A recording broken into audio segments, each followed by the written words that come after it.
think I just saw someone. Someone extraordinary.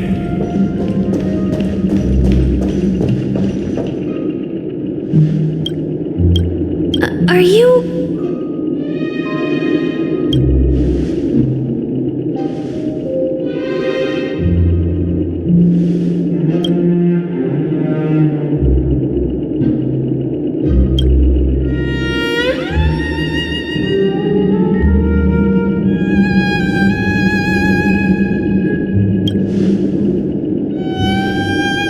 That's right. This magnificent dream is built upon the Stellaron and the countless sacrifices of many people.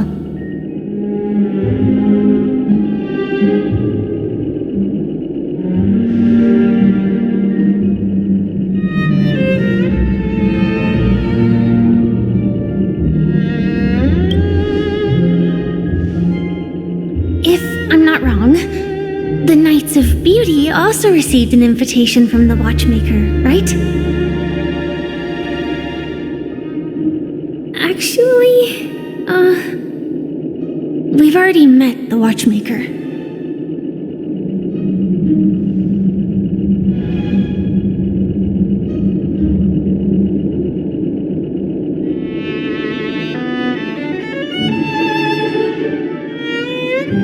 Thank you, Knight of Beauty.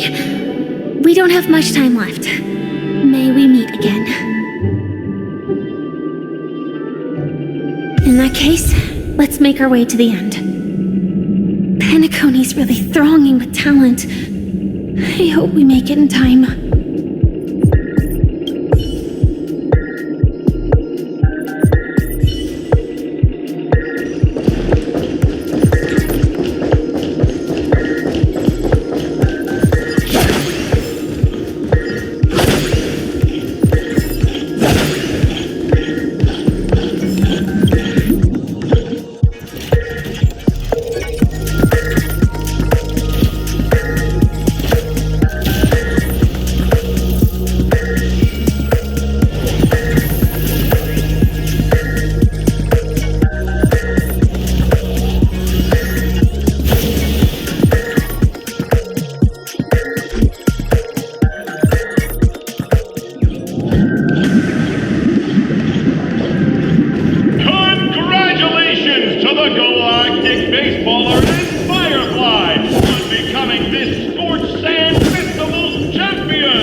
Congratulations to the both of you on becoming the festive superstars of this year's Charmony Festival.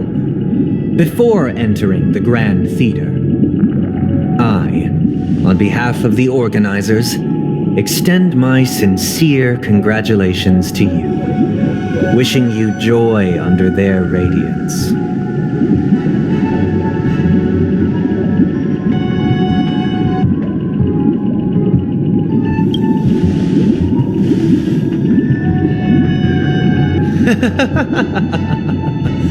Your endeavors are worthy of extra recognition, and I've taken steps to ensure that. However, this reward is not a material one, but rather the opportunity for an open and honest communication between us. As previously promised, my sister, Mr. Yang, and I have met with the Dream Master. We delved into the truth about Penacony and its Stellaron, and have come to a consensus. Both I and the Oak family cannot acquiesce to your request. Just as expected. We acknowledge the perspective of you, Nameless. Penacony does require change, but not as you propose. The planet of festivities cannot and will not revert to a place characterized by chaos, disorder, or anarchy. Through your journey of overcoming obstacles, you must have glimpsed the essence of that era.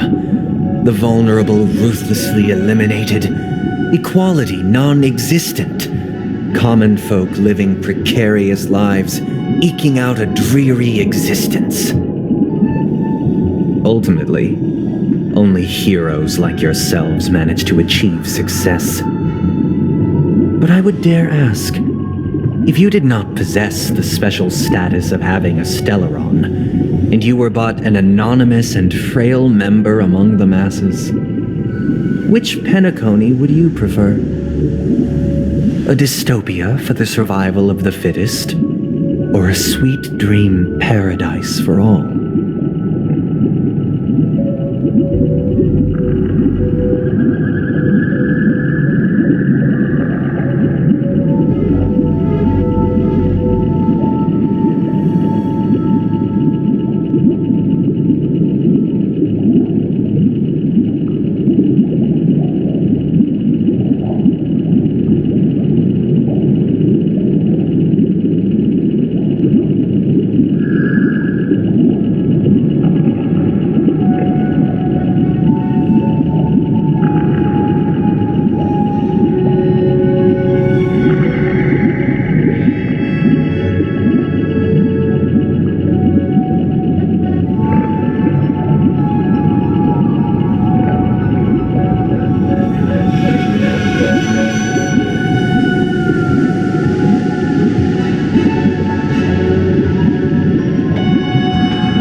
Mr. Sunday, even if the members of the Oak family can't fully agree on what to do about the Stellaron, now's not exactly the time to be holding an extensive discourse about Penacony's past and future, is it? The Stellaron issue concerns the life and death of everyone on Penacony. If anyone has a better suggestion, the crew is more than willing to listen. Also, it'd be best to tell us the ins and outs of that meeting. This way, we'll at least know what Welt and Miss Robin are dealing with, and the reason why they failed to make our appointment. Ah, Navigator. That is precisely my intention. With all present, let's begin by discussing the details of that meeting. Let's talk about our tribulations and choices, our ideals and beliefs, and our final course of action. The only path to take.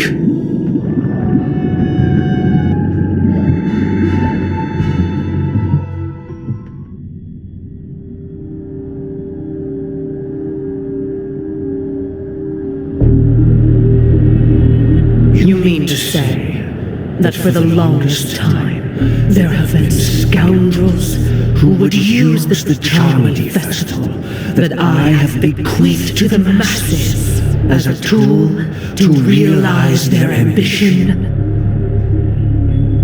Indeed, Dream Master. Once the Charmony Festival begins, the Stellaron's powers, along with the song, will be broadcast across the entire planet of Penacony. And then everyone in their dreams will be unable to awaken. This is indeed surprising to me. The dreamscape is maintained by the collective effort of the 5 families. If someone were to use the Charmony Festival to recklessly disseminate the power of the Stellaron, this individual must hold a position of great authority.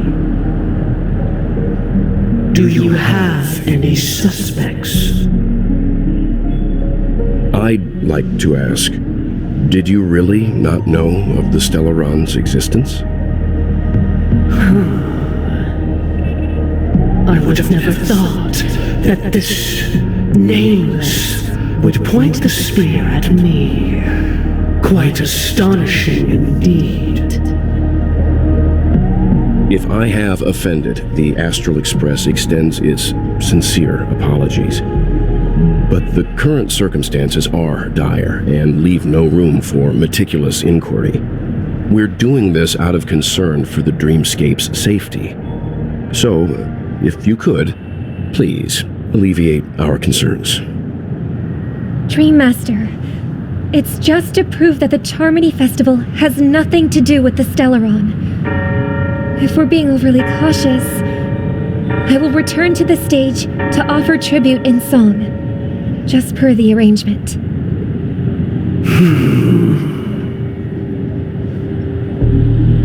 Sunday, Robin. I've watched you two grow up and know your dispositions like the back of my hand. Both of you, right now, can surely be lauded as their most devout advocates. I already know your resolve. The magnitude of this matter is enormous and cannot be taken lightly. Since Mr. Yang has asked with such earnestness, I will personally respond in kind. If there is a need, the entire Oak family will be mobilized to heed your call. Someday, might I ask you to beseech them to cast their light unto me and question me in their stead, so that no lies may be concealed? I will do as you command.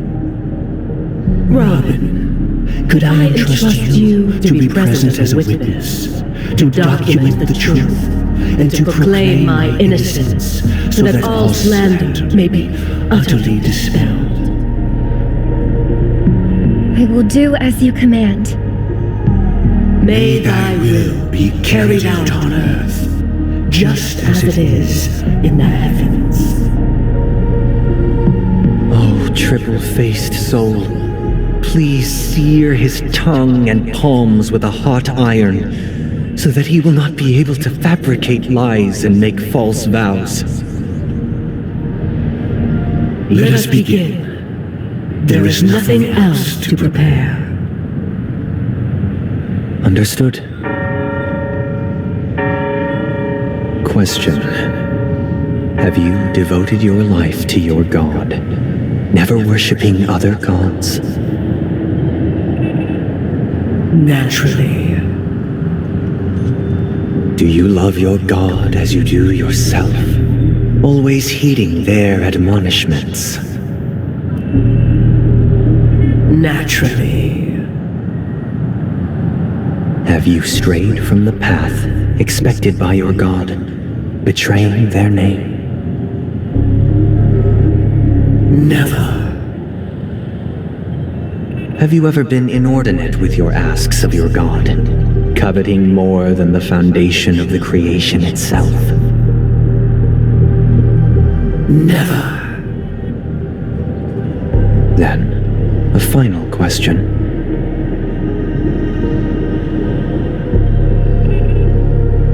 Do you swear to fulfill all vows, past, present, and future? With the Eon as my witness, if I do not deliver on my words, or if I renege on my vows, may I be cursed in accordance with divine law. They have seen your faith, and have endorsed your faith.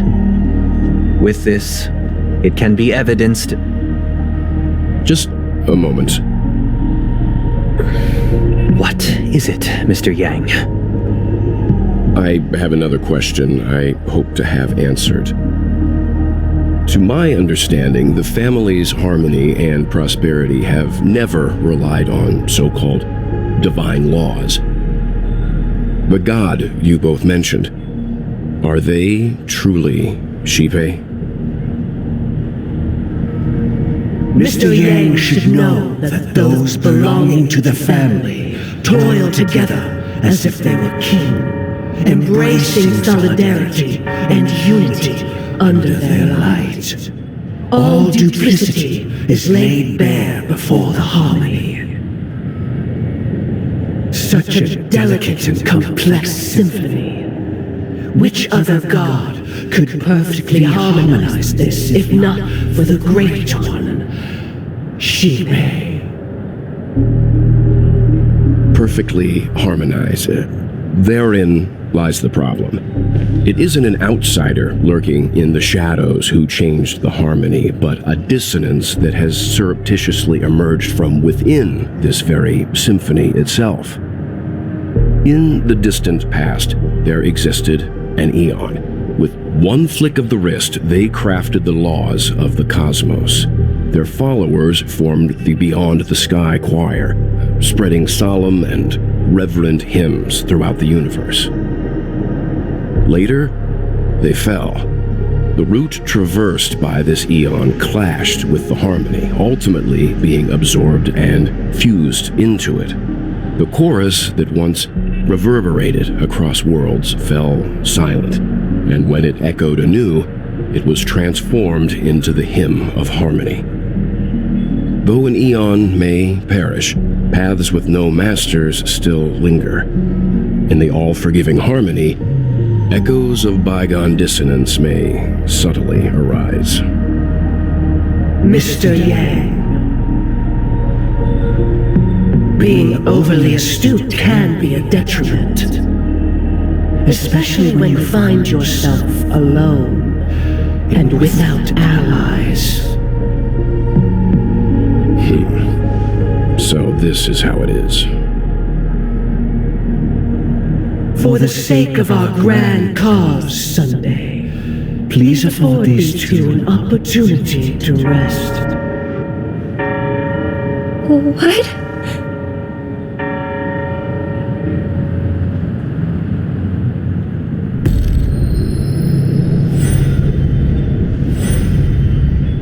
Sorry, Robin. It's just you. I did not wish for you to know this. It's a pity that things have turned out this way. So, this is the true reason I can't sing? The shadow that envelops Penacony is actually... We were never children of the harmony. Our ideal paradise could not have been crafted by Shipe. True bliss can only be guaranteed by the one who transcends the many. Within the foundation of law, humanity establishes civilization, and through harmony, we obtain order.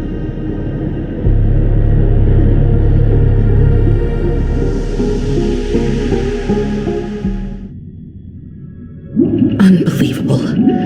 To think that there would be remnants of the Order on Penacony. What have you done with Mr. Yang and Miss Robin? Don't worry. I just gave them some time alone to ponder their fates. You should know that these actions make you an enemy of the Astral Express. Should we need to stand against the Nameless, it would only be myself and the Oak family involved. But we haven't reached that point yet, have we? Your efforts for the justice of Penacony are evident to everyone, and have been widely observed.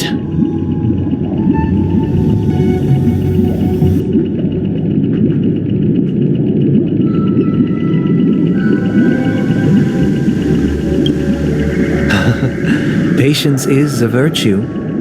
However, I won't hold it against you. On the contrary, I'm here to make my intentions clear. If it is the Order that drove you to imprison Welt and Robin, and you're using them to coerce our compliance, then there'll be no point in entertaining any type of discussion. You're mistaken. Miss Himiko. They are in very safe hands, and just as the family has always proclaimed, no one can be harmed in the dreamscape, least of all in the beautiful new world belonging to the Order. Penacony and the entire universe have witnessed far too much innocent bloodshed. The strong wield their blades against the weak, and the victors push the vanquished to the brink of life. Natural selection. The world abides by this principle, establishing the well-being of humanity atop the corpses of the downtrodden. Only we, or rather, I, possess the power to put an end to this farce. So you've decided to resurrect a dead Eon? No one's ever done such a thing. If Miss Himiko is interested, let's draw back the veil and speak candidly. I've always firmly believed that people can understand one another through peaceful means. I'm willing to divulge the unembellished truth as to the intentions of the Order's Pathstriders, so that you will make better judgment for the Astral Express, for Penacony, and for this stretch of the universe. Words can hardly do justice to the beauty of that ideal. So, come with me, everyone. Let us retrace our steps and see once again where this road leads.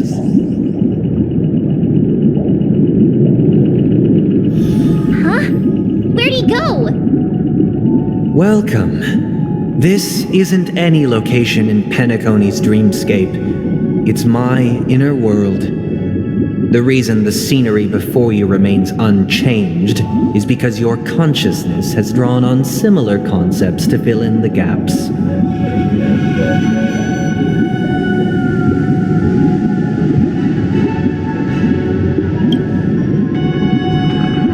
That means... Did you do the same to Welt? It's a tuning process, stronger in effect and more draining on the mind. The gray-haired guest has experienced it before, so he should understand what it entails. Tuning allows you to intuitively grasp my feelings, which also means that I cannot hide anything from you.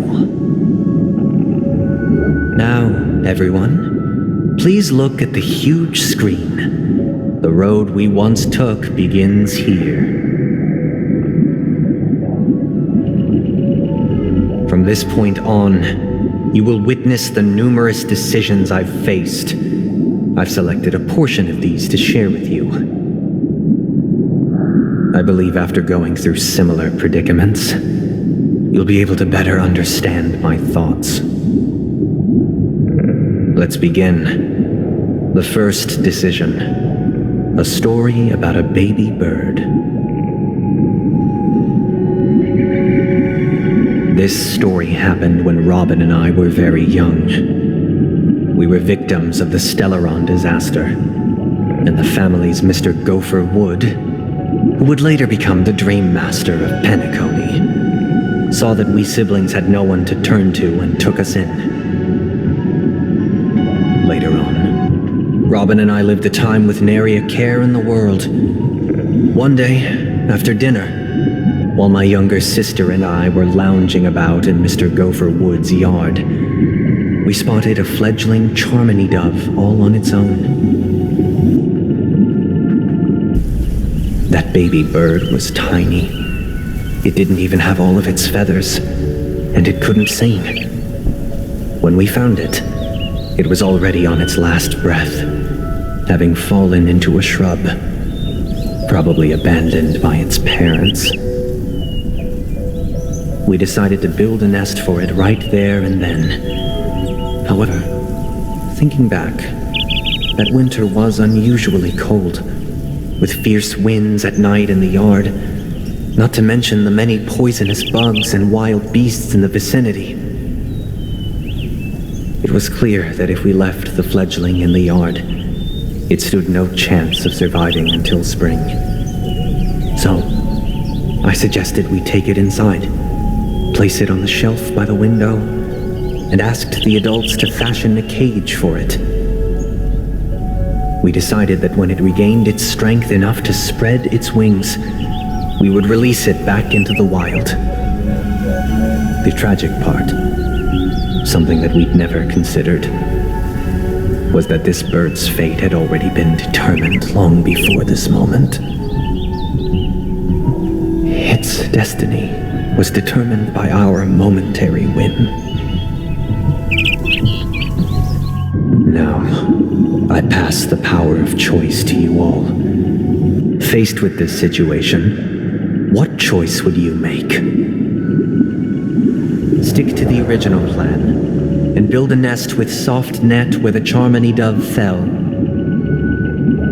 Or build a cage for it and feed it, giving it the utmost care from within the warmth of a home. I eagerly await your answer.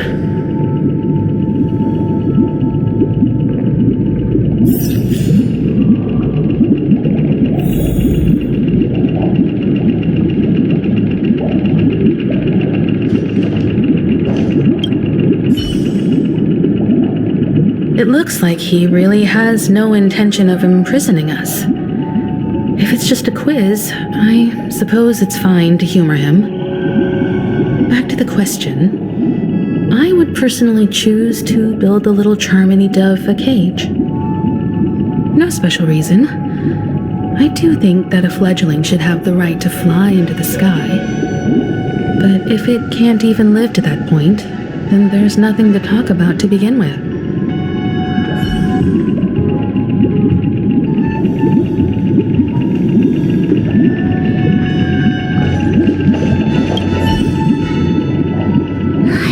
Just casually throws this kind of question at us?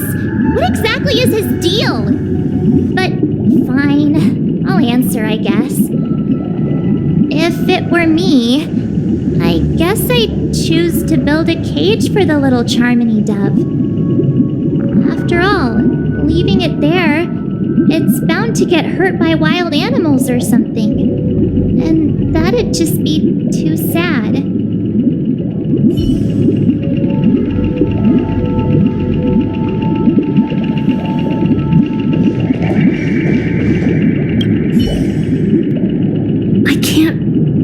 For his intentions right now, but based solely on that question, I would probably choose to build that dove a cage.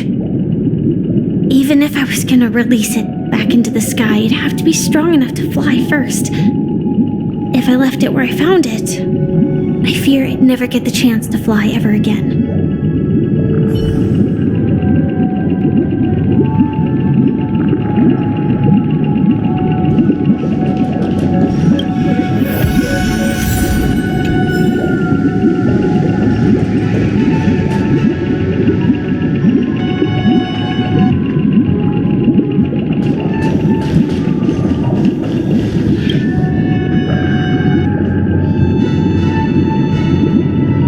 I'm happy to see that you made a choice similar to ours. If your mind is made up, let me reveal the outcome of this choice. We passionately nursed it back to health, preparing only the best food for it every day. We even preened its feathers. Later, on the day that Robin left Penacony, we opened the cage door and let it fly back into the sky. I watched it for a long while by the window, probably about 3 or so days. In those 3 long days, the little Charmony dove tried again and again to spread its wings to fly into the sky, but fell to the ground, only to keep trying. Finally, on the 137th attempt, it succeeded. But its attempt did not go perfectly. After flying unsteadily for a while, it fell to the ground, unable to grasp the direction of the air currents. The fall shattered its wings. It writhed helplessly in my embrace. But it was all for naught. finally succumbing to a painful demise. And in that instant, our tender care, our given love and hopes, they all became the inevitable push that sent it to its death. I deeply regret the choices we made. Next, let us head to the second decision. This time, it's the story of a dream chaser. This story happened when I was appointed as Bronze Melodia, a position exclusive to the Oak family, charged with listening to the problems and vexations of dreamscape residents and providing them with the relevant guidance. It was during that period that I had the opportunity to hear voices from all corners of the dreamscape. Joy, sorrow, arrogance, regret. The complex tapestry of human nature that formed the world. And I was fortunate to catch a glimpse of it. He was a dream chaser and an illegal stowaway. Just like the rest of them, he came to Penacony in search of a better life, except that, to most people, the price he paid, I suppose you could say it was everything. He told me, I sold everything I could at home. The house, the land, even his 2 children. He said he could not afford to raise them, and that at least they could eat if they lived as slaves. He had a plan in place. He would buy back his children once he had made his fortune, and enjoy Penacony's beautiful dream with them. Alas, his plan to smuggle himself was somewhat clumsy, and he was sniffed out by those pig-headed hounds. After hearing the Dream Chaser's story, I immediately appealed to the Bloodhound family to cease their pursuit. That way, at least he could live peacefully. But I was still too naive to the ways of the world. I did not anticipate that what I thought was a kind gesture would later lead to dire consequences. I'll tell you the outcome soon. For now, I'd like you all to make a choice. Will you do as I did and try to convince the Bloodhound family to stop their pursuit so that the Dream Chaser may live peacefully and realize his wishes? Or will you remain silent, leaving him to languish while the hounds are hot on his heels until his inevitable judgment arrives? I look forward to everyone's decisions. Who knows? Perhaps they might even alter the outcome of this tragedy.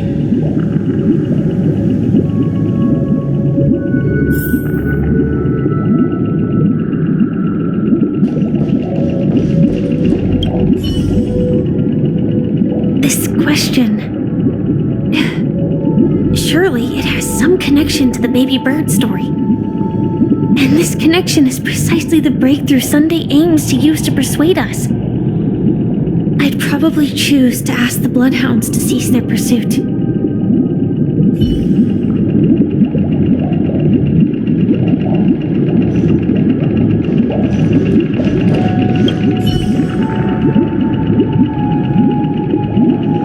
It seems illegal stowaways are really quite common on Penacony. But that guy in the story, I don't think he deserves any sympathy at all. He sold his kids to chase a dream. Even if he intended to go back for them, it's still insanely irresponsible. With that thought, there's only one choice. Let the Bloodhounds send him back home. This person deserves to be punished.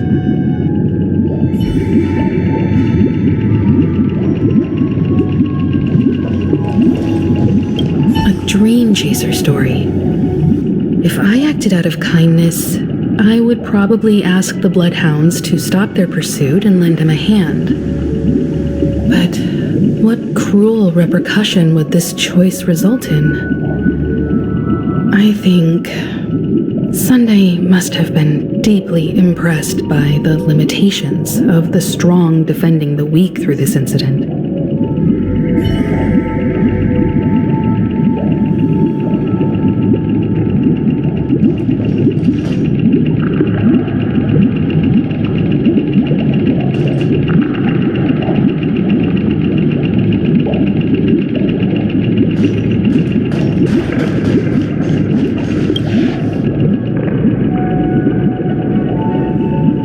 I'm honored to witness you arriving at the same decision.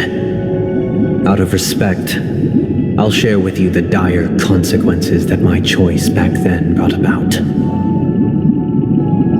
First, the outcome. He attained major success. After avoiding capture, he ran a business for a few years, very quickly making a name for himself, elevating his status. He might not have become a tycoon like old Audie, but he was considered a character of excellent repute. Now then, did he realize the wish he set out to achieve? No. The last time I saw him was in the real world, where the hounds were going to permanently exile him, and I was the accompanying bronze Melodia. The mission was simple. Listen to the criminal's repentance. He told me the reason he was in this predicament was because he conspired to usurp the head of the Alfalfa family. When I asked him about his 2 children, he instead responded with a question. What children? In the end, my heart aligned with the harmony, and the good deed I dared to undertake held no value, turning instead into a wrongdoing. It created a lamentable oppressor and countless oppressed individuals. As to your choice, I once again offer my heartfelt apologies. Next comes the third and final decision. And the story this time is my own. This story happened the day I was appointed the Oak family head. At that time, Mr. Gopherwood was the current Dream Master, and as per his wish, we had a private conversation. What surprised me was that the Dream Master had only come to deliver a letter to me. He let me read its contents, and it was a letter from my sister. The letter contained the usual pleasantries, anecdotes from her travels, nothing out of the ordinary. Just as I started wondering how this letter related to our discussion, the Dream Master began to speak. Do you know who wrote this letter? My sister, of course. But why would you personally visit me to hand me a letter from my sister containing mere trivialities? To help you grasp the full scope of this issue. Do you know where Robin is at this moment? From what the letter indicates, she must be in Caspelina 8, correct? She's touring there right now. Correct. Has she mentioned anything about a stray bullet? A stray bullet? What? A war has broken out on that planet. It is because of this very reason that Robin chose this destination. To spread the word of the harmony. And to save the lives of that planet. She personally made for the front lines. She hoped to ease the people's suffering with song, and was willing to brave mortal danger to deliver the IPC's medical supplies. Unfortunately, stray bullets show no such compassion. Is she all right? If the operation was successful, she should probably be recovering in the field hospital. By the eon above, the bullet struck her neck directly, yet possibly as a reward for her consistent deeds of harmony, it didn't hit any vital arteries. Once you've attended to your outstanding tasks, it'd be advisable to write her back as soon as possible. Those damned savages! I'll pack my bags right away.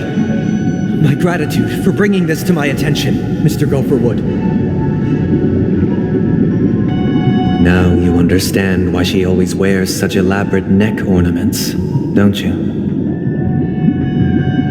How could this happen? Miss Robin. It's all in the past, so please don't worry. I share this in the meager hope that you will understand the harmony's limitations and predicament. As grandiose as the strong defending the weak sounds, many times, it is nothing more than wishful thinking. Likewise, I've prepared one last question, one last choice. But rest assured, this choice will not have any grave consequences. Because this is merely a figment of imagination, a nightmare that has haunted me through countless nights. If you ever had the opportunity to make a choice like I did, would you still support Robin's journey on the path of harmony?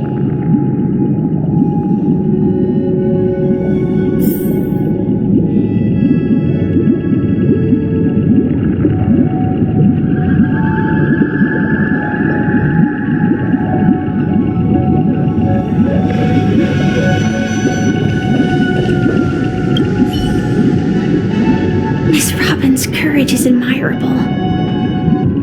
And here I was thinking she was just another superstar celebrity.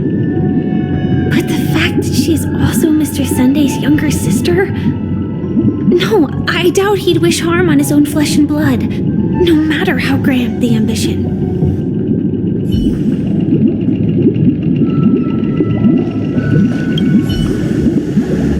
I often feel like I've dreamt of similar scenes on certain nights. In the dream, I see blurry faces. I don't know who they are, but I sympathize with all of them, fighting for survival against some unfathomable force. Their confusion and fear are lucid to me, but I also remember they chose never to give up. Just like Miss Robin. If Mr. Sunday's question leaves you puzzled, you should find the answer from your own experiences. With each trailblaze, dangers and tribulations will surely follow. But would you ever back away? Would you stop March and Don Hung from reaching their next destination? I believe you have an answer of your own in your heart.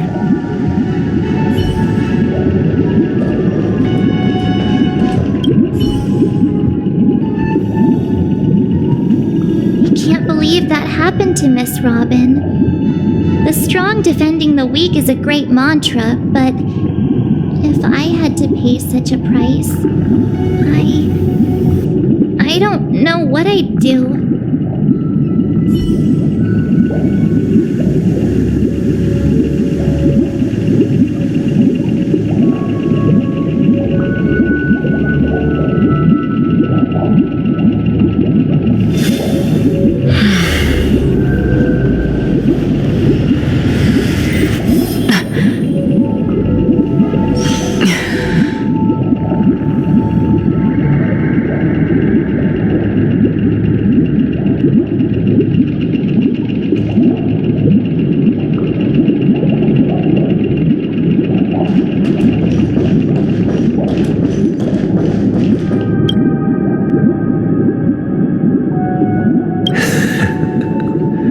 I see.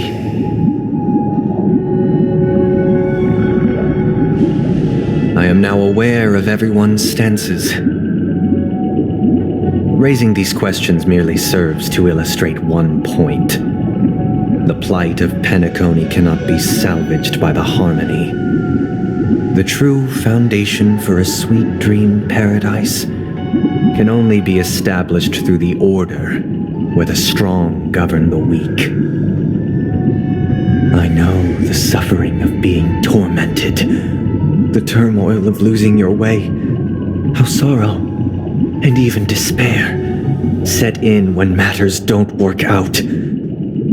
All of this causes me unending pain, because this is not what happiness is at all. We must teach the weak how to live a happy life. And this life isn't some noble propriety that the upper crust preaches, but in definitive terms, a way of survival that belongs to everyone. So what is your definition of living a happy life? Good question. Human consciousness is fundamentally an illusion, a cage known as self-worth. People lured in by this illusion make mistakes, yet still ask that external influences bear the burden. When one mistake after the next permeates the masses, they become impossible to trace. Thus, the amassing of these individual cages culminate to form a prison, a place dictated only by the rule of survival of the fittest. Nature is always accompanied by predation and sacrifice. Its antithesis is known as order.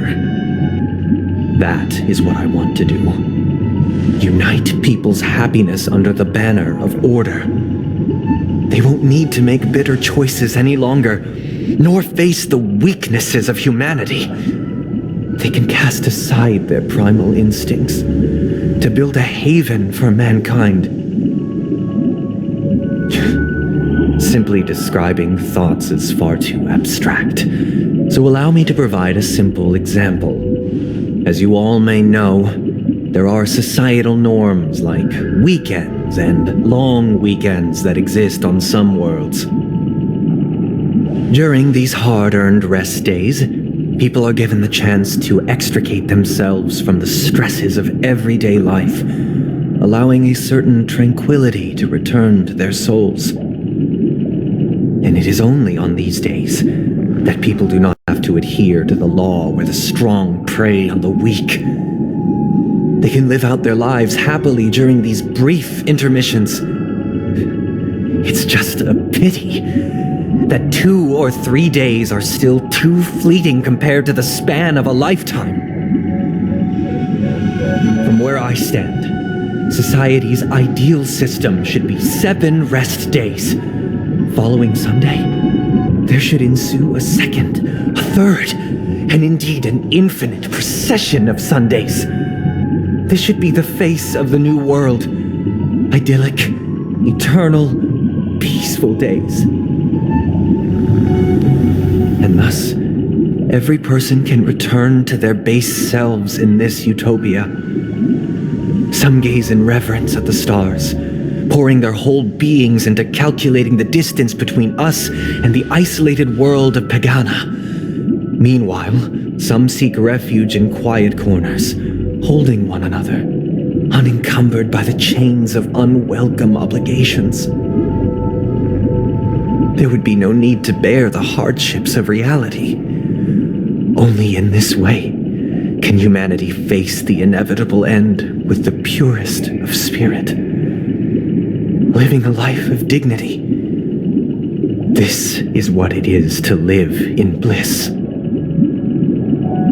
Miss Firefly, you who are stricken with entropy loss syndrome, you of all would surely understand this.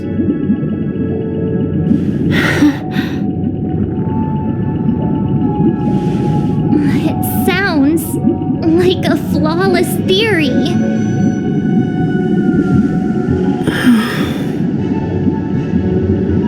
But what is the price to attain all this? cost is minute, merely a personal and eternal sacrifice. If this paradise is to be maintained for everyone, someone must remain trapped in solitary awakening until the end of the cosmos. Awakening. Which means that this so-called paradise is still a dream. Stepping into this paradise means forsaking reality, correct? It is not forsaking, but transcending. Flesh, blood, sorrow, weakness. If the physical is the root of spiritual suffering, it is only logical that we defeat it. But in this supposed bliss, people won't have defeated their demons. The chance to overcome their tribulations would be forever lost to them. In other words, it is an escape. That's another way of understanding it. But there is no shame in escape. On the contrary, the seeds of escape exist in everyone's hearts.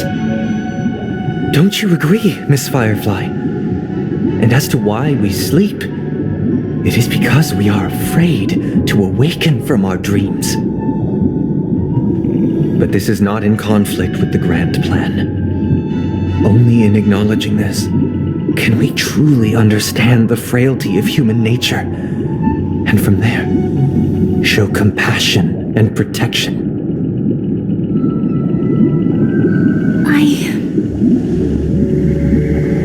I admit that you are a born leader. Your perspective on humanity brims with pessimism. Yet you express compassion for all, even when your heart pities them. But unlike you, I live for the self. From my perspective, individuals making choices for themselves is their birthright. The want to escape may be innate in the weak. But whether they are weak or not, it is not up to another to decide. Perhaps in your mind, you also view me as weak?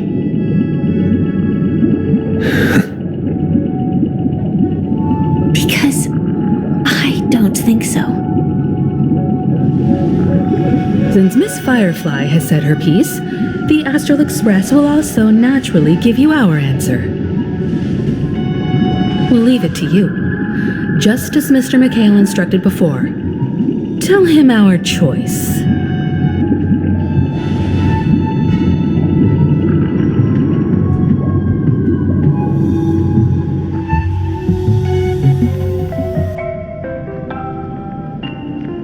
What is this place?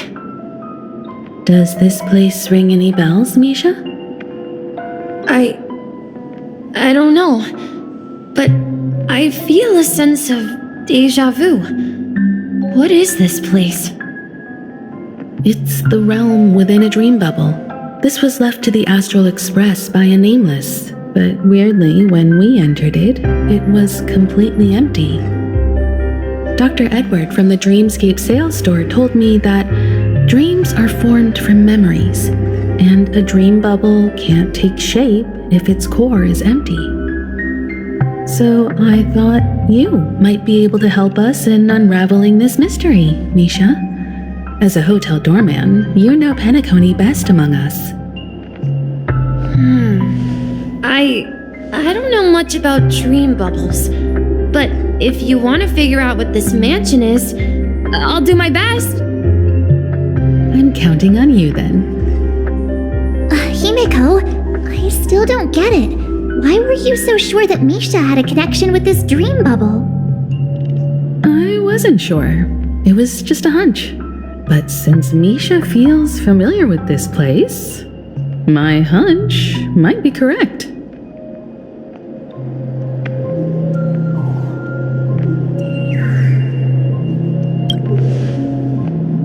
Exactly.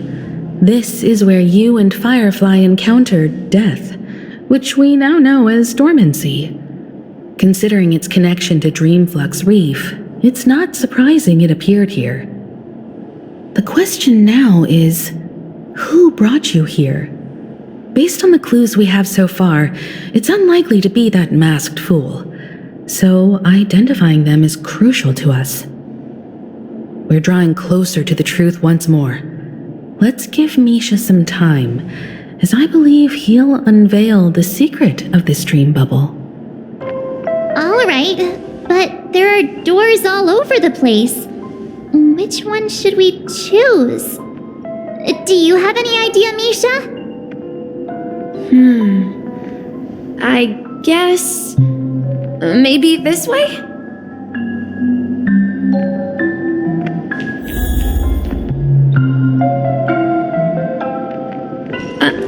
I'm not entirely sure, but let's give it a try.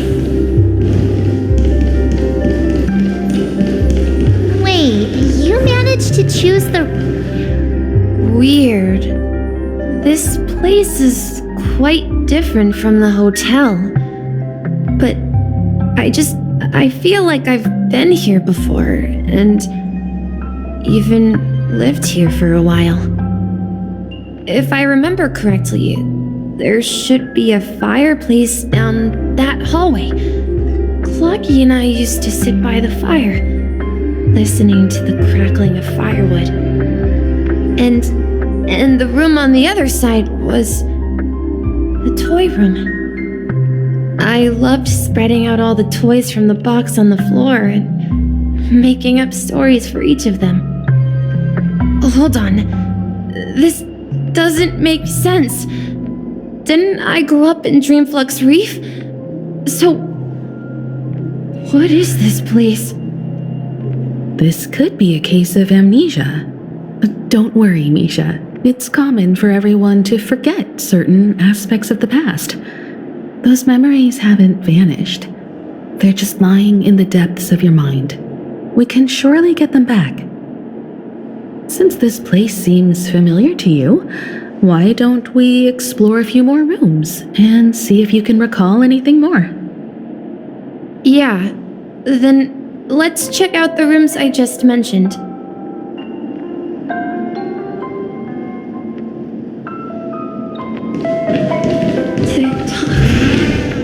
Tick-tock.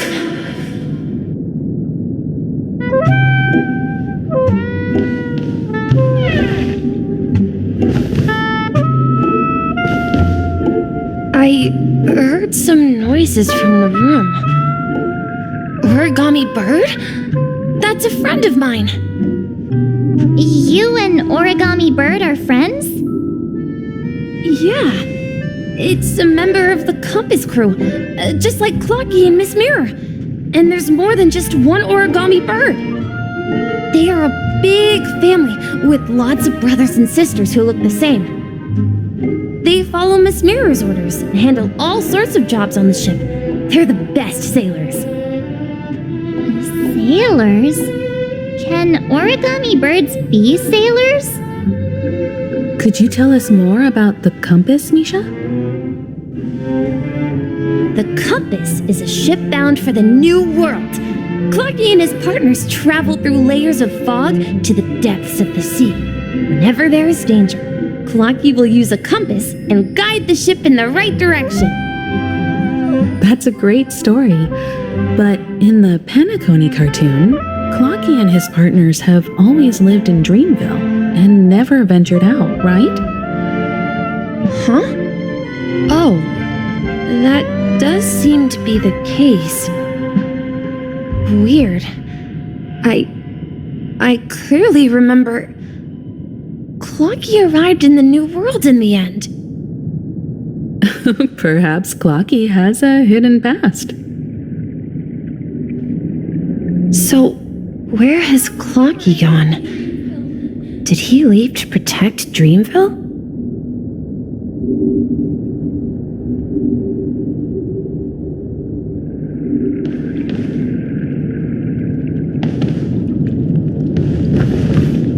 Just like they did with Clocky.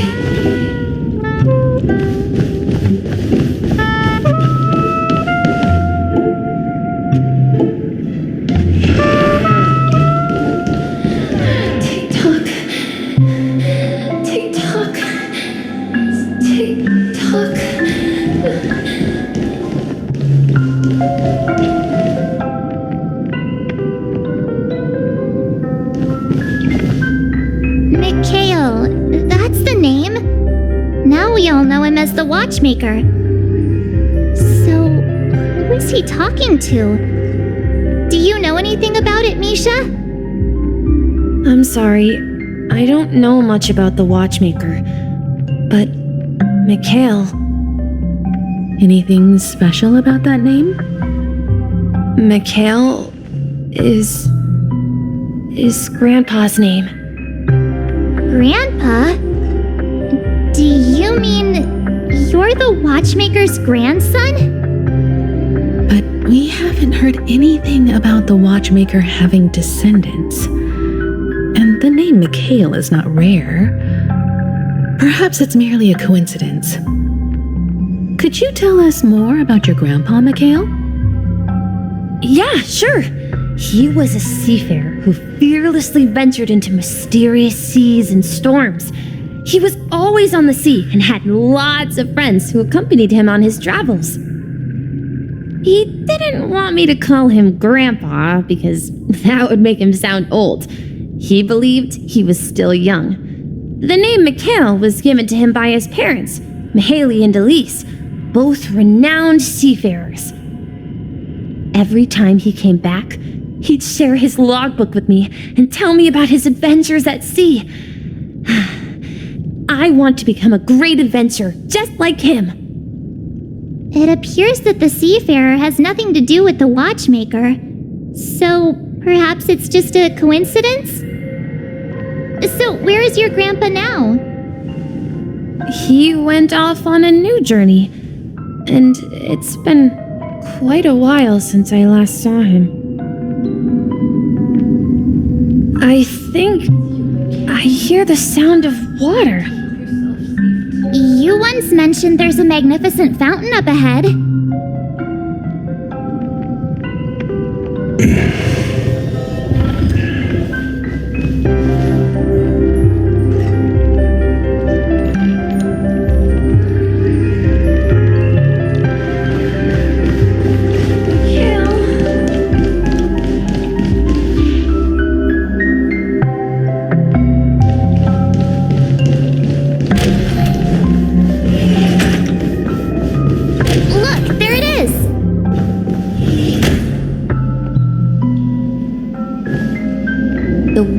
Resembles a precious jewel embedded in the dreams of all seafarers.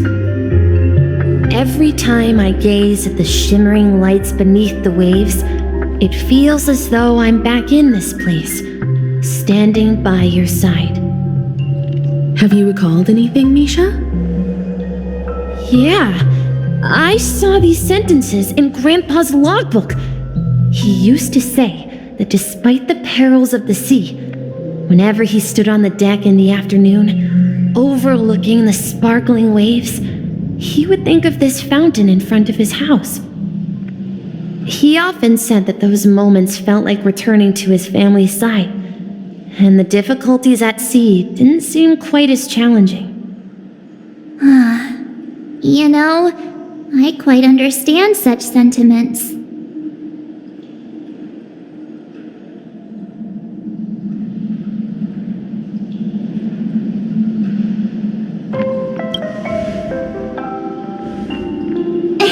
Don't tease! I was just being a bit sentimental.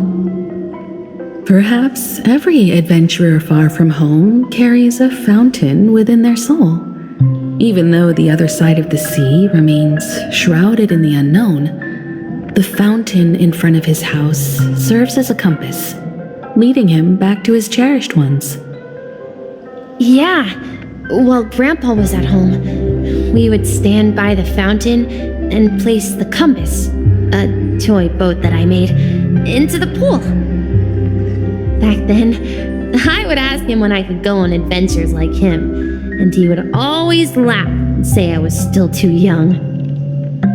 It seems this Mikhail is truly a seafarer and has nothing to do with the Watchmaker. Yeah, based on Misha's recollections, the scenes in the dream bubble appear to be his childhood memories. But this raises more questions. According to Misha, he was clearly born on an oceanic planet and led an ordinary life, with no connection to Penacony at all. Could this be some sort of metaphor? Perhaps the sea refers to the memory zone. I'm sorry.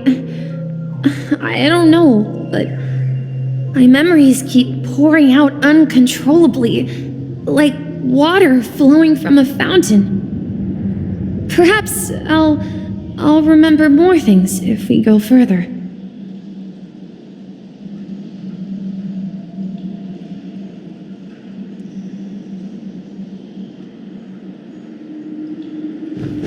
I wish to share your burden. We're going to the opposite side, right? No, we should turn left here. Huh? Something feels different about this place. This is it. I remember this corridor.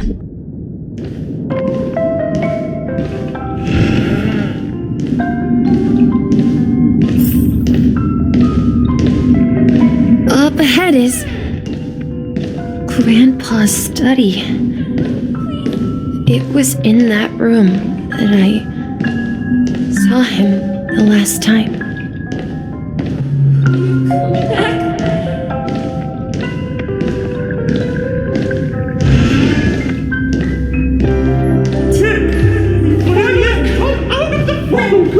Across the ocean is our destination!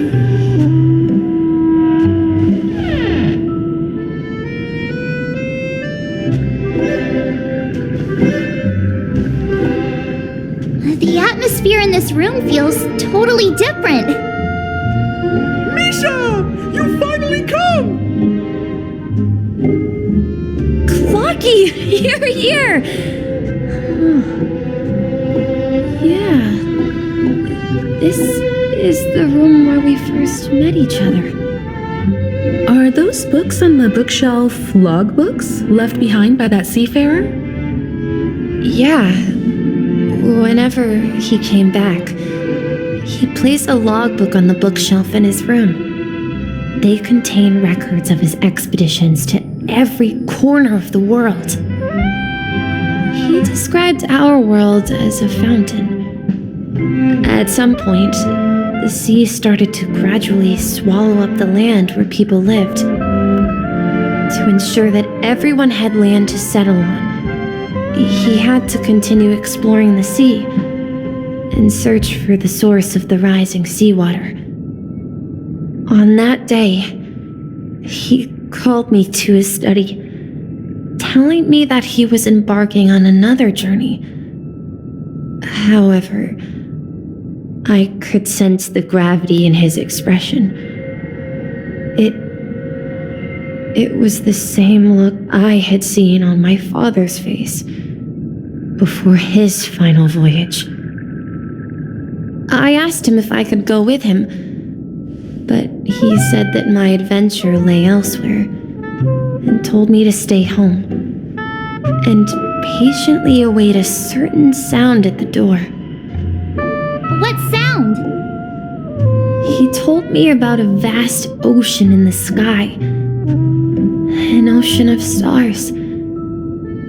He spoke of a train that transports children with a desire to venture far away, traversing the sea of stars without ever stopping.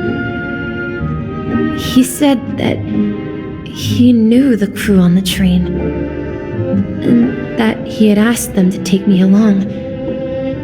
He said the journey I had always dreamed of would start there. A train? Could it be? It's the Astral Express. I remember now. Grandpa's friends are a group of nameless who came to this world to resolve a disaster caused by a star. Then, he gave his pocket watch to me. It was his cherished treasure, appearing in every one of his adventure tales. He explained that difficult times were ahead, but assured me that the watch would guide me. He said, As long as I kept moving forward, I'd eventually reach my desired destination. And then, it was as if I heard the distant sound of a train whistle echoing throughout the room. Exactly, Misha! And then we followed that whistle, didn't we? Yeah. I think I can still find the way we took back then.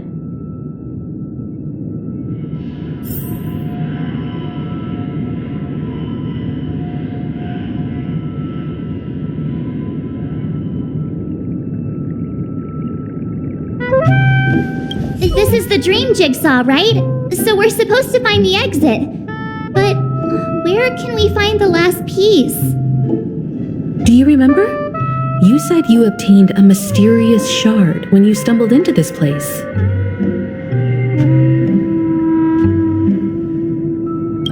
Hey, the shape seems to match. So this shard is also connected to Misha? Looks like we're just one step from revealing the truth. Let's get to the other side and investigate.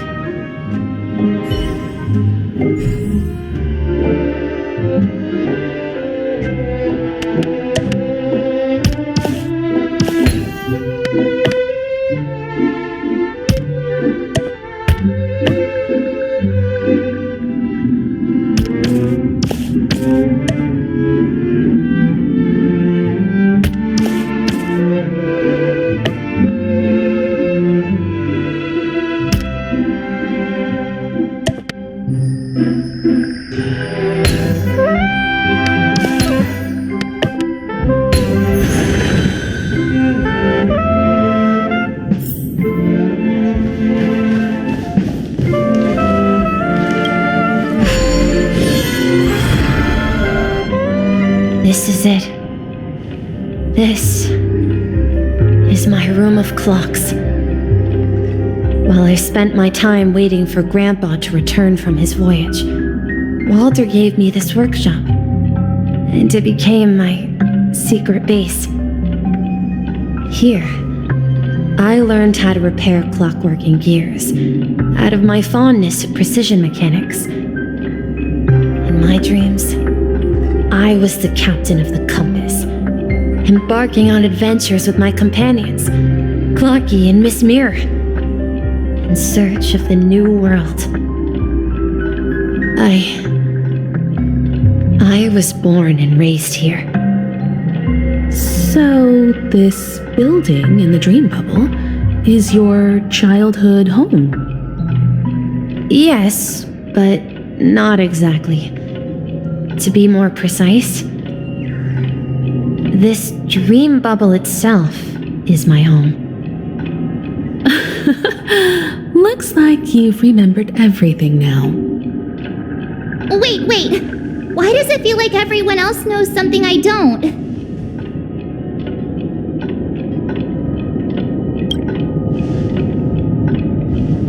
March, do you remember when he mentioned a clocky that only he could see?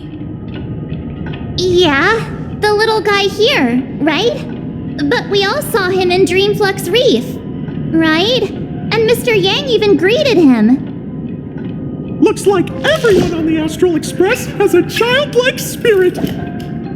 The answer lies in the Astral Express. His experience shows that neither Firefly nor Acheron can see this clocky. And when we were in Dreamflux Reef, you may have noticed that for some reason, nobody outside of the crew had ever talked with Clocky.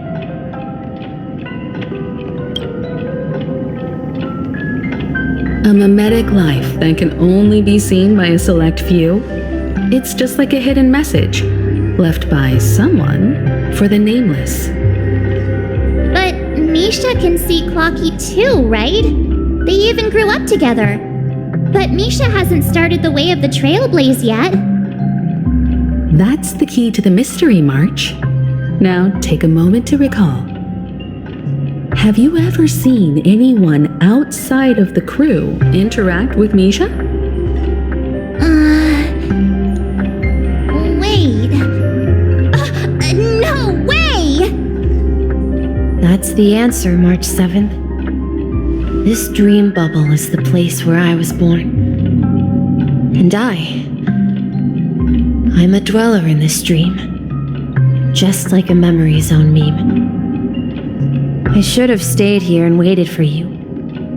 But when reality and memories merged, I unconsciously pushed open that door and left the bubble with Clocky. So it's not that the Watchmaker's dream bubble is empty, but rather the stuff inside ran away?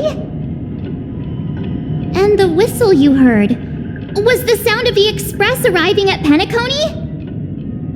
That's one way to see it, but I believe there's a longer story behind all this.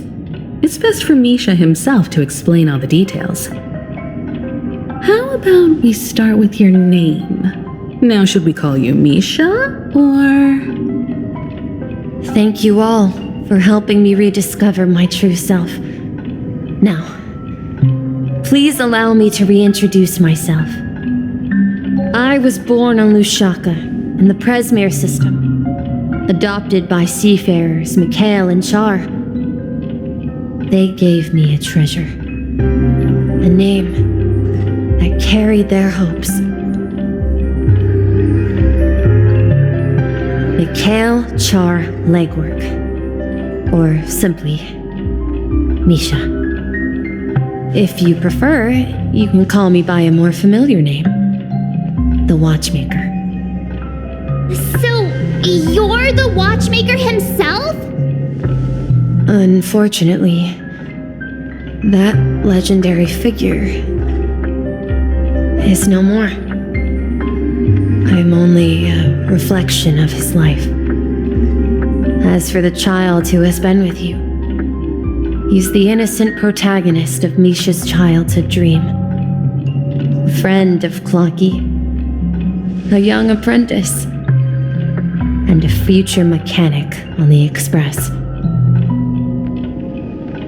And this also marks the beginning of his journey, devoted to the Trailblaze. At the end of the journey, I left this little flame, which I so cherished, in my deepest dreams, hoping to pass it on to the nameless of future generations. However, he somehow left the dream bubble and forgot all about his task. I apologize for all the confusion this caused. Because he was born with a desire to trailblaze, wasn't he?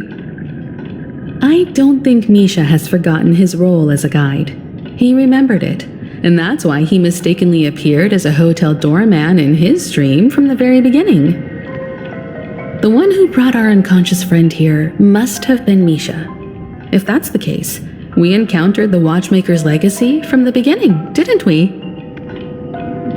Well, I have a sarcastic friend who says I always take big detours and end up back where I started. Perhaps that's what every nameless has to go through. But in the end, you found me. I'm sure you're all wondering what my legacy is. I believe my hound has mentioned the Stellaron and my wealth. If I may apologize, the Stellaron part is real. As for my wealth, however, it's nothing more than a baseless rumor. I left my homeland as a child and embarked on the journey of Trailblaze. I traveled to various planets until finally reaching Esdana, where my friends and I built the original Penacony and fought for its future ever since. I've been moving forward all my life, doing what I could to overcome the obstacles in my path. But ultimately, my journey reached its end, and I left behind no possessions worth entrusting. So, if you ask what's left within this worn-out train engine that can be called a legacy. I suppose it's the things that are still burning in the engine's furnace. Now that you're well aware of the current situation of Penacony, I certainly hope that you'll help me get this world back on track. But I'll leave that decision to you, for the path of Trailblaze is never paved by others. All I have for you is a story and 2 gifts. I want to give you my pocket watch.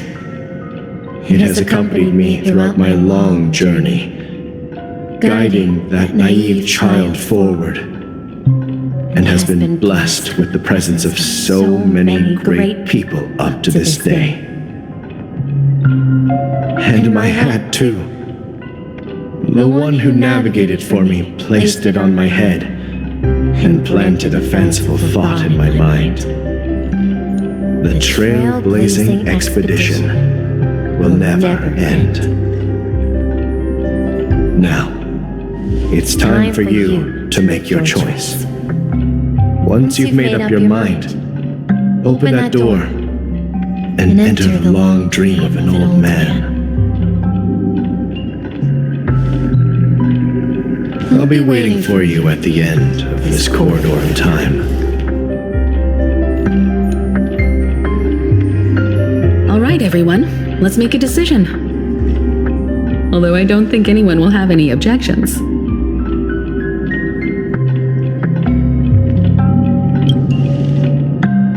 Of course. We've come this far. Surely there's no other option than moving forward. In that case, it's unanimous. Then let's proceed together to the end of this dream and tell Mikhail our decision.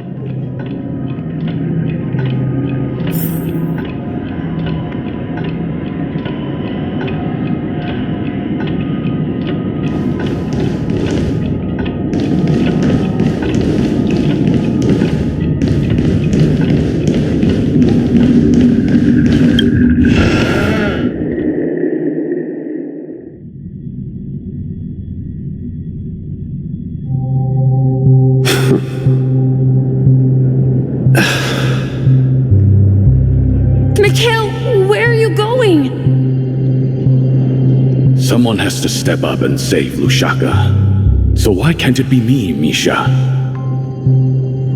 Please don't go. And if you must, please take me with you.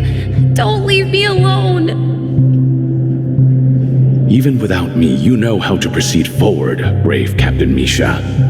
The compass is waiting for you. Haven't you always wanted to be a better adventurer than me? Now go, board that train and start your journey. Where are you going, Mikhail? I'm going to clean the floor in the parlor car.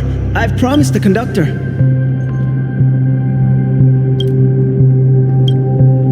Wait, first tell me, did you fix this watch? Yeah? I know what it looked like before. Its chain was broken, the back case torn, and the marks on the dial all worn out. How did you manage to fix it?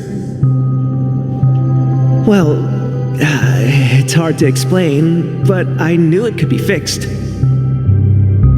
It's the hands, Mr. Amundsen. Its hands were intact and pointing in the right direction, so I knew there would be a way to fix the rest.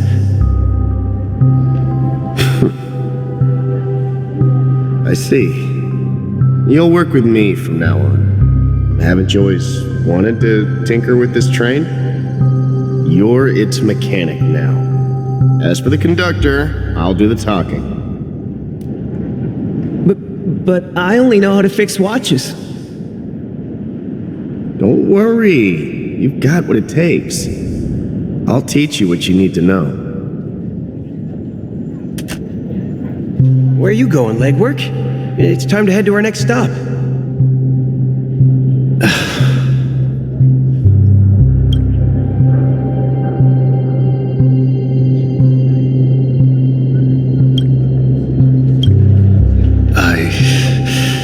I'm I'm staying in Astana with Rosalina and Tiernan. I see. This place reminds you of home. The people of Astana have only achieved a tiny victory and still have a long way to go towards true freedom. Hanunu needs us. Don't worry, not all journeys lead to the stars. Even if I leave the Express, our path of trailblaze will continue. Yeah. I knew you wouldn't stay on the Express forever. Leave in peace, my friend. And, take this with you. This is Mr. Amundsen's hat. But why? When he departed, he said he would leave it to his best student. Well, I suppose the time has come. Farewell, legwork. Take care of Tiernan and Rosalina. And don't forget to write to us.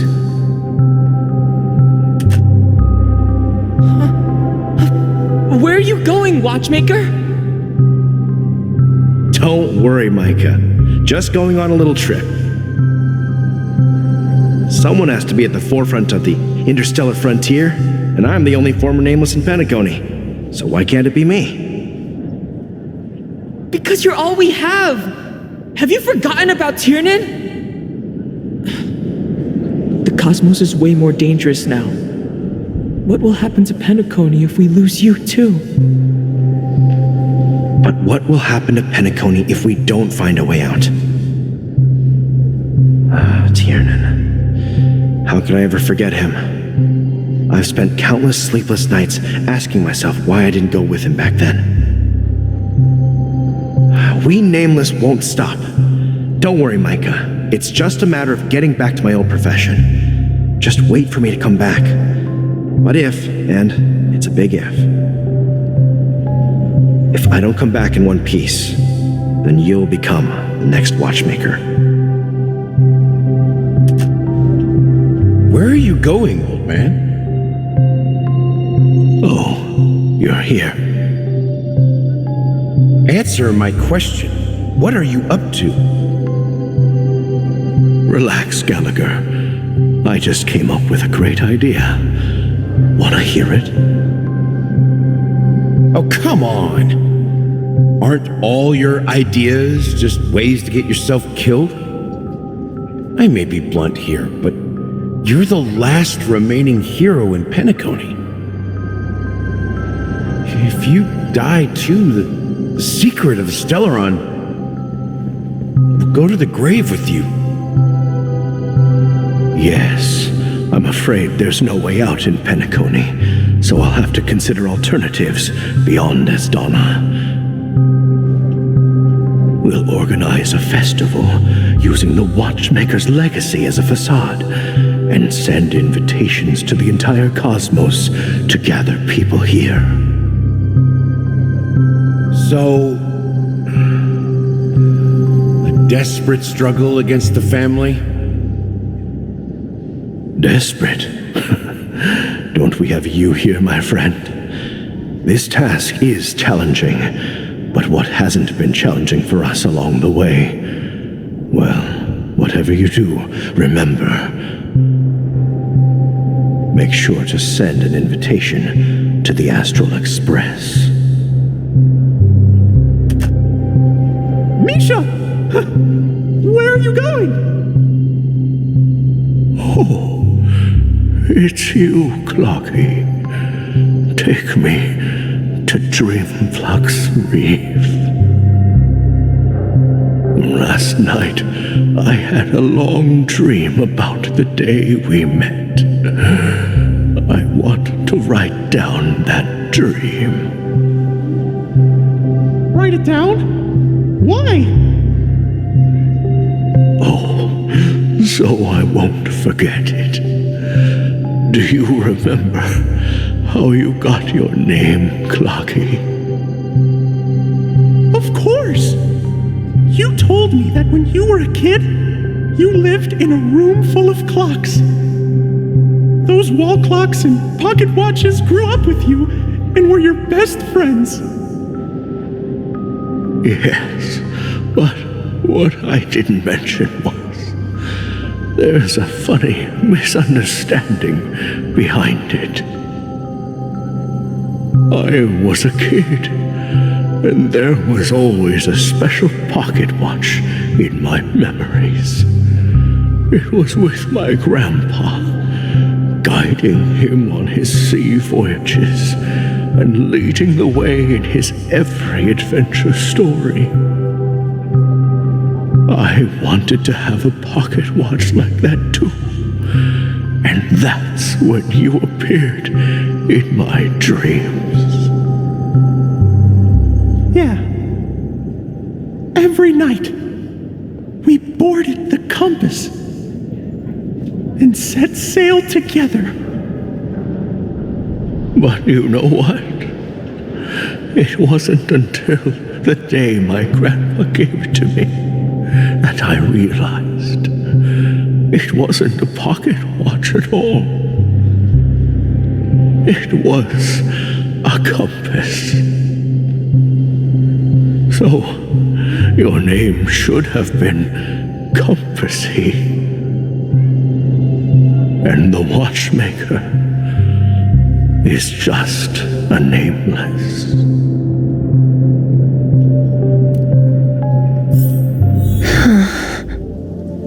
We've arrived at Dreamflux Reef. So, where to next?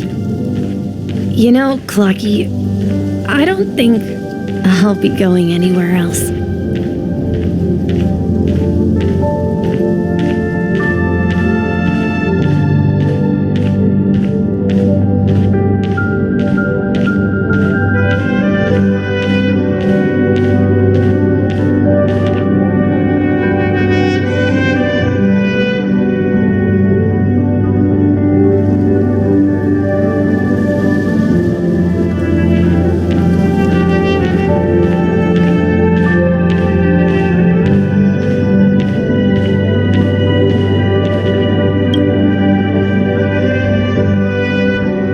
Traveled far enough, and it's time for a little break.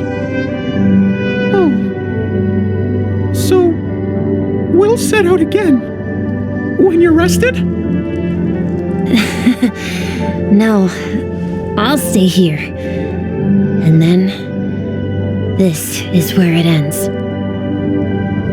This is where it ends? What do you mean, Misha? You told me that the trailblazing expedition would never end. Yeah, that's what I said. So now, it's up to you to decide your next destination. My next destination? What's that supposed to be? I've been following you. Misha? You're acting weird today. If you're feeling down, we can just do what we usually do. With the clockwork. No, I'm not feeling down. As for clockwork, yeah, it resolves all problems in this dream. So, do you know what clockwork actually is? I'm not quite sure. Well, everyone gets lost at times. They may hesitate and doubt which way to go. That happens in this dreamscape and beyond. But don't worry. Everyone goes through moments of uncertainty and hesitation. Eventually, they gather the courage to make bold decisions. Whether it's calming, joyful, angry, or sad, all they need is a little nudge to take that step toward where they truly belong. I'm leaving that little nudge with you, and I hope you'll share it with others. Such is the essence of clockwork, The will of the Trailblaze.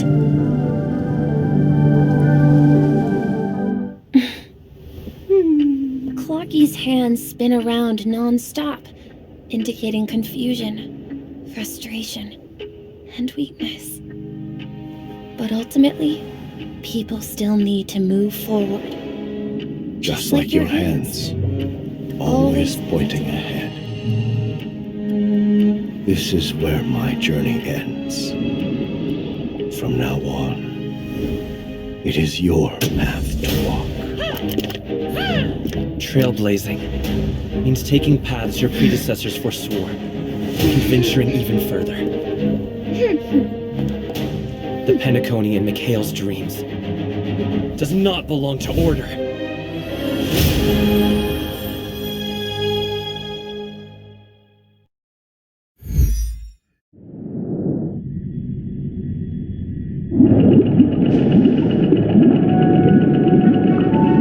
I can't believe that Eon would cast a glance at Penacony at a time like this. Is it because of the resonance from the legacy of the Trailblaze? Or perhaps the bond between you is so strong that it even impresses an Eon? Well, there might be another possibility. Perhaps they want to witness, on behalf of the fallen Eons, who will hold the future of Penacony. If that's the case, on behalf of the Dream Master of Penacony and the 107,336 members of the Oak family, I'm extending a formal invitation to all of you. I'm cordially inviting you all to the Penacony Grand Theater to participate in the upcoming Charmony Festival. And, of course, you won't be in the audience, but on center stage. Since the future of the Stellaron, Penacony, and even the entire cosmos is at stake, let's draw a conclusion there, in all fairness. If you truly believe in Akavili's path, then show me their courage and determination.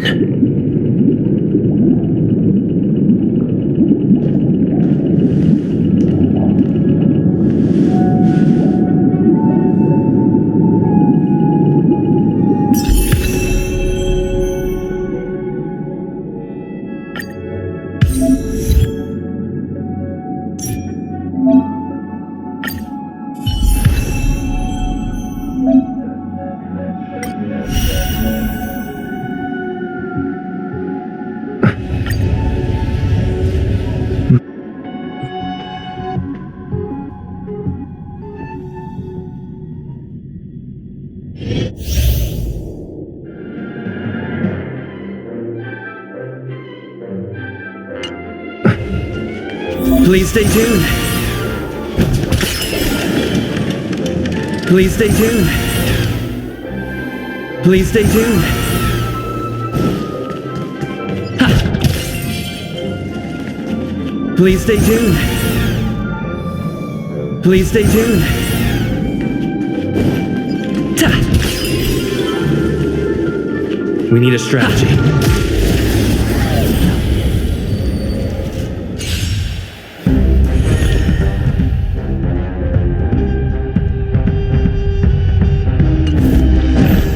Time to test our rapport. Dreams do come true. Enemy targets detected. It's time.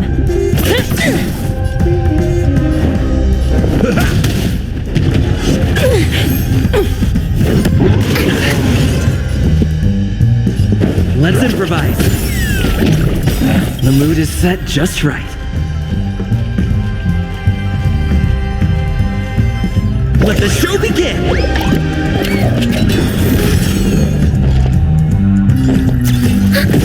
Do you admit this crime? Secure. Net markers activated. Time for a good old counterattack. That's all you got? By the order of the execute the Marastruck!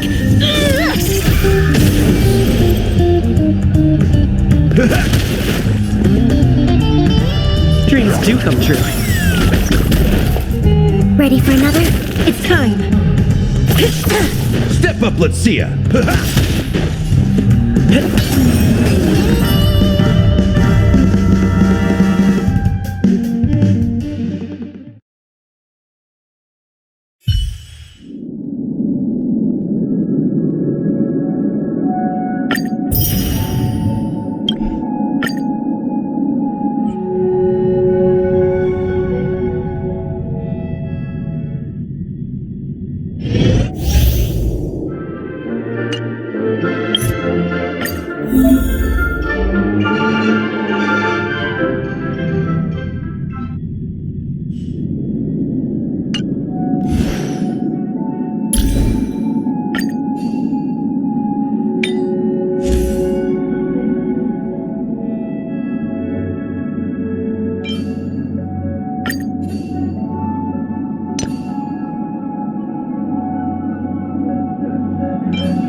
to fight us during the Charmony Festival? I'm afraid so. This is weird. Aren't Arc villains usually plotting some dirty conspiracy in the end? But he actually said something like, "In all fairness." Could it be that he's underestimating us? Well, in my opinion, Sunday is deeply committed to his own philosophy and genuinely wants to prove that the Order is right. I sensed a strong conviction and a desire for dominance in him. Maybe he won't accept the outcome unless he wins fair and square. That's why he'll give it his all in the upcoming battle.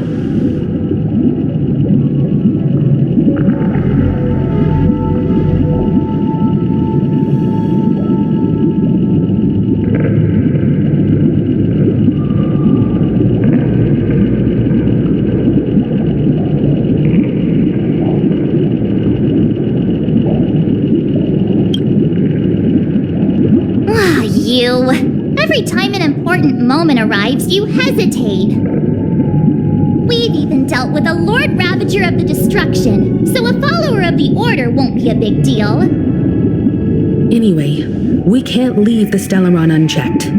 This is about trailblazing a bright future for Penacony and fulfilling Mikhail's and his predecessors' long-cherished wishes. Now that we've taken up the mantle, we can't afford to fail them. However, the same applies to the Order. Their plan didn't materialize overnight, and they have the profound collective consciousness of the planet of festivities behind them. A desire to dream, to slumber and escape reality. All those hidden emotions have given birth to the sweet dream of the Order. They've harnessed the will of an entire planet to create an eon. This confrontation is far more complicated than a simple power struggle. To secure Penacony's future, fighting on the stage alone is not enough.